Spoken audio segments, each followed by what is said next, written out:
मैं जनता से पूछ लेती हूँ कि आखिर अब तक अगर रेल नहीं मिली, आपके हिसाब से क्या, कौन जिम्मेदार? मैं इन दोनों से पूछना चाहता हूँ कि संविधान से सबसे ज्यादा छेड़छाड़ किसने करी है?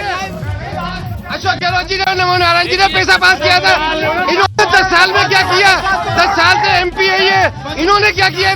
चलिए, अब आप पहले जवाब दीजिए, आप इसका जवाब पहले दीजिए। अब आपने पूछा पहले यहाँ से क्या हालत है, तो इनके जो सांसद का चुनाव लड़ रहे हैं उनके बारे में जनता ने हिसाब मांग लिया। आपके सामने 10 साल का हिसाब दे, हिसाब जनता आपसे भी मांग, और नहीं हिसाब नहीं, और 10 साल का हम केंद्र सरकार से हिसाब मांग रहे। इसने क्या किया केंद्र सरकार ने? मोदी जी, इधर से आवाज आ रही है क्या मोदी जी के, मोदी जी से ट्रेन बन जाएगी, मोदी जी के नाम मात्र से सारा विकास हो जाएगा। तो मेरे काम काज कुछ नहीं कर रहे। मोदी जी से क्या हो? काम चाहिए, विकास चाहिए, विकास से गाड़ी पड़ेगी, विकास की गाड़ी पड़ेगी। क्या मिलने वाला? कुछ नहीं किया। विकास नहीं, सिर्फ मोदी जी का चेहरा। कांग्रेस कह रही है आप लोगों के पास दरअसल है नहीं कुछ, इसीलिए आप हर बार मोदी जी के चेहरे को आगे कर दें। देखिए, मैं निवेदन करूं, पिछली बार कांग्रेस की शासन था राजस्थान में, सेंटर में मोदी जी की शासन था। एग्जीक्यूटिव जो गवर्नमेंट होती है वो स्टेट गवर्नमेंट होती है, तो 5 साल जो भी अगर फेलियरशिप बताते हैं तो स्टेट गवर्नमेंट को जाएगी। चीजें ऐसा कोई प्रोजेक्ट नहीं है जो बिना सेंट्रल गवर्नमेंट के एड के चला हो। अगर टोंक में अभी अशोक जी कह रहे थे कि 10 काम बता दीजिए, मैं एक काम बता, सुनिए, एक काम बता रहा हूं मैं आपको। 500 करोड़ रुपए टोंक के अंदर सीवरेज जो पानी के लिए आया है और काम हुआ है। 135 करोड़ रुपए आया है वो यहाँ पर इसके लिए ब्रिज के लिए आया है, बनास ब्रिज बना है, वो प्रोग्रेस है। इस हिसाब से तो जैसा वो बता रहे हैं और जैसा यहाँ नारे लग रहा है वो जो दावा कर रही है बीजेपी 25 की 25 सीटें कहीं निकलना चाहे हाथ से।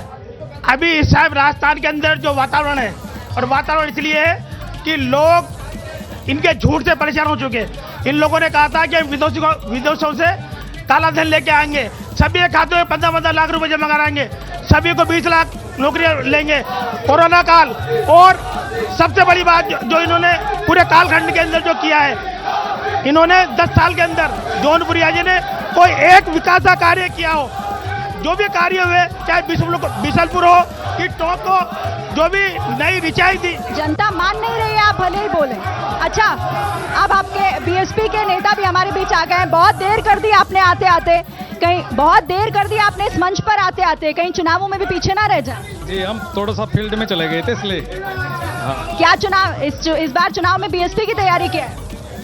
बीएसपी इस बार हम स्थानीय उम्मीदवार लेके आए हैं।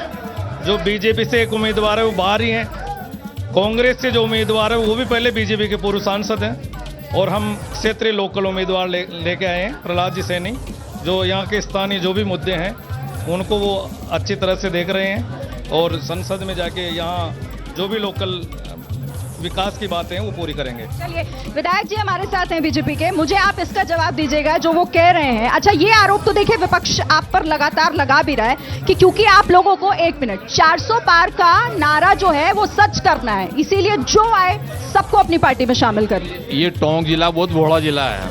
ये टोंक के साथ में 10 साल से फ्रॉड हुआ है।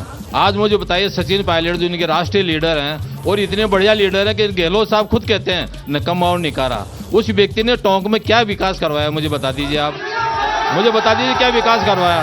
आज ये बनास का पुलिया बन रहा है, ये आपका सोयला से मालपुरा तक रोड बन रही है, ये आपके बोड़ी से लेकर के टोडा राय सिंह रोड बन रही है, छाण से लेकर के आपके दूधू तक रोड बन रही है। ये विकास अगर जौनपुरिया जी ने कराया, किसने कराया मुझे बताइए आप? भारतीय जनता पार्टी ने विकास कराया।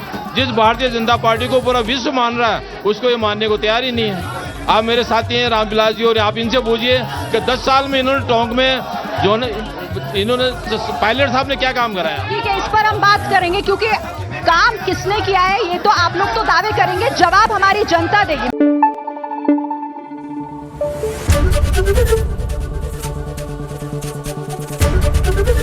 एबीपी न्यूज आपको रखे आगे।